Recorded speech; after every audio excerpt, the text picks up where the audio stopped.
There's nothing left to say now, so I'll be on my way now, and I'll be moving way out, way out, way out, out of your way. Welcome to the next morning. It is 6:20 a.m. and as you can tell, we just made it to the hospital. I'm super tired.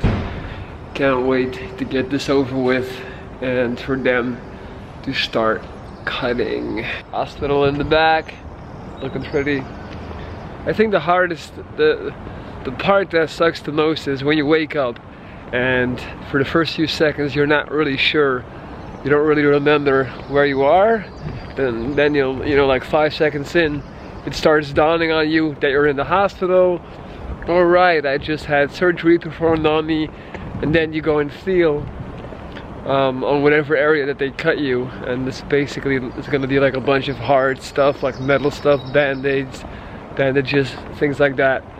And then it's like, all right, I made it. And usually after that, a feeling of euphoria follows. So looking forward to that.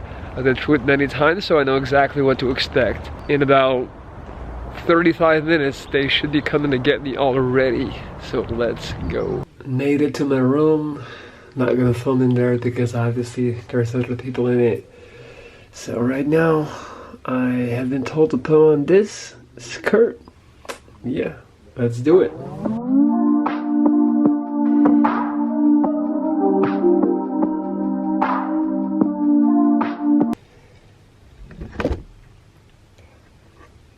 Good physique before going in. This is how I'm looking right now.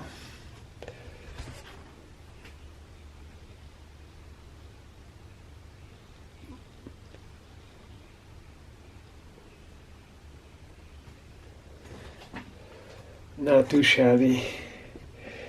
Can't wait to get in the best shape of my life after I get out of here.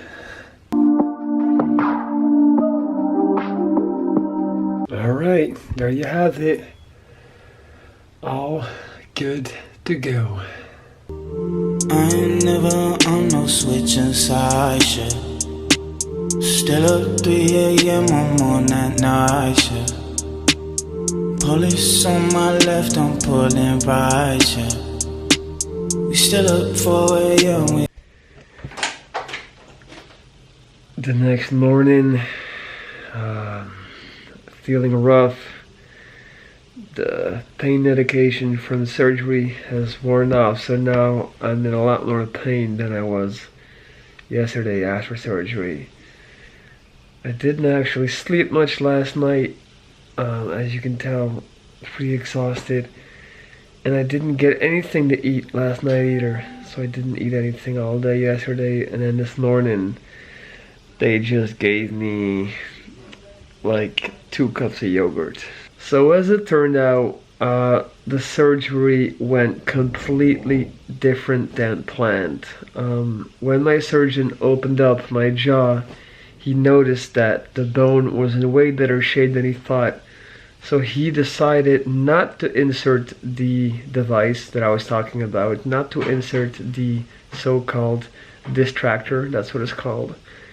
And he decided to take bone out of my thigh, which you can see here. So that's where they took bone. They ground it up, so they grinded it, and then they put that bone in the hole.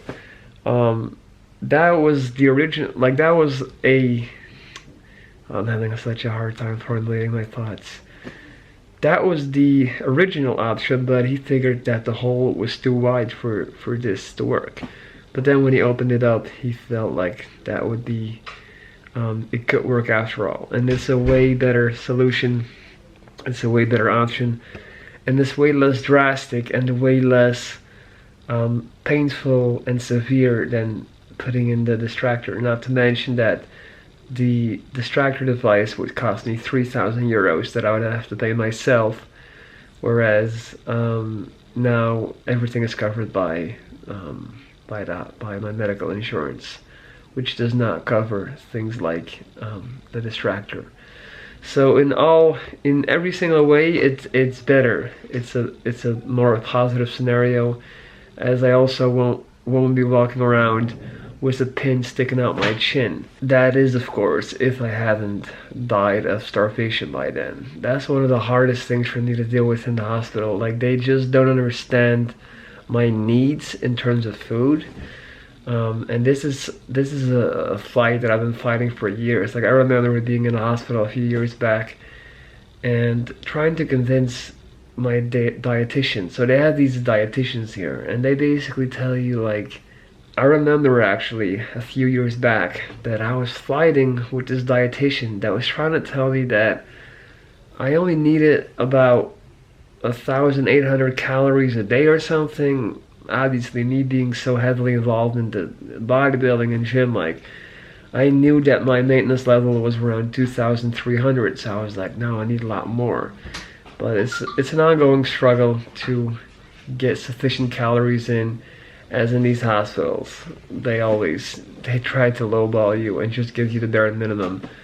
I wish I would have filmed my breakfast. I didn't, because I was still half asleep, but it was nothing. It was 2 tiny cups of yogurt and a little cup of milk. Literally, that was my breakfast. Now, that's pretty crazy if you know that usually I like to eat about, 4 egg whites, a whole avocado, tabbouleh, bacon, all, like toast.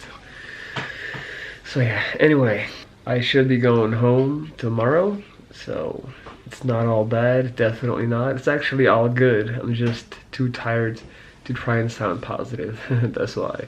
But actually everything went very, very well, way better than expected, and this scenario is way more positive and beneficial than the original plan. So one and a half day more in the hospital and I'll be homebound.